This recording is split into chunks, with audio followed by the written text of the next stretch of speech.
তোমাদের আমি দেখাবো আমার ছাদ বাগানটা, চলো দেখানো যায়। ফার্স্টেই রেখে দিচ্ছি এই যে, পরে দেখাচ্ছি এই যে আনারস গাছটা, তারপরে দেখাচ্ছি এই যে আম গাছটা, তারপরে দেখাচ্ছি এই যে এই গাছটা, এটা হলো জাম গাছ। আর আমার কচু গাছে দেখো ছোট ছোট লতি হয়েছে। আর এখন দেখাচ্ছি এই যে এইটা হলো এই যে এক ধরনের গাছ। আর এই যে আমাদের মনসা গাছ। আর চলো দেখাই ওদিকে আছে এই যে টাইম ফুল গাছ, এই যে শাক গাছ দুটো, তারপরে এই যে টাইম ফুল গাছ, তারপরে এই যে এখানে না ছোট ছোট কি একটা ফুল হয়, এই যে টাইম ফুল গাছ, এই যে এটার মধ্যেও ছোট ছোট ফুল গাছ, এই যে একটা টাইম ফুল গাছ, এই যে আর না আমার টাইম ফুলের গাছ না কড়ি এসছে কত গাছে। তারপরে এখন দেখাচ্ছি আমার ডাইগেন গাছ, এই দেখো দুটো ফুল ধরেছে আমার ডাইগেন গাছে। আর একটা হলো গাছ মনসা গাছ, আর ওই যে একটা মনসা গাছ।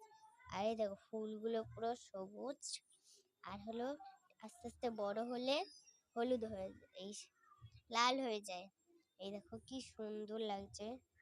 আর আমার ছাদ বাগানটা দেখো কত কিছু দিয়ে ভরা। এখন এই দেখো আমি যে কাঁঠাল গাছটা লাগিয়েছিলাম না ওটা পচে গেছে, তার জন্য আমি এটা তুলে দিচ্ছি। ও মাই গড, শিকড় হলো কবে দিয়ে। দেখো আমি এখানে শিকড় হয়েছিল, আমি এটা রেখে দিলাম এখানে। তারপরে এই যে আমার আম গাছটা, আমি এখানে আমের দানা আমের বীজ পুঁতেছিলাম, এই দেখো কি সুন্দর। আর এখানে আমি সূর্যমুখী ফুলের দানা দিয়েছি, মানে ফেলেছি, এই দেখো।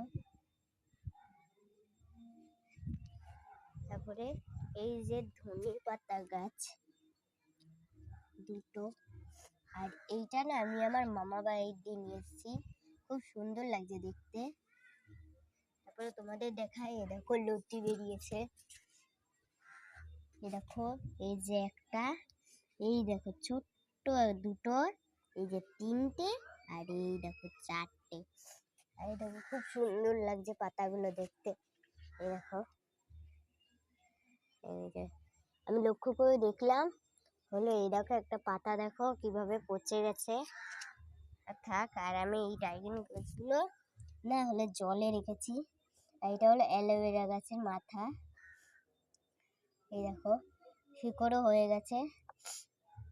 আর আমি দেখছি কি হলো এই যে গাইস এই গাছটা দেখো পচে গেছে, এটা আমি নামিয়ে রেখে দিলাম।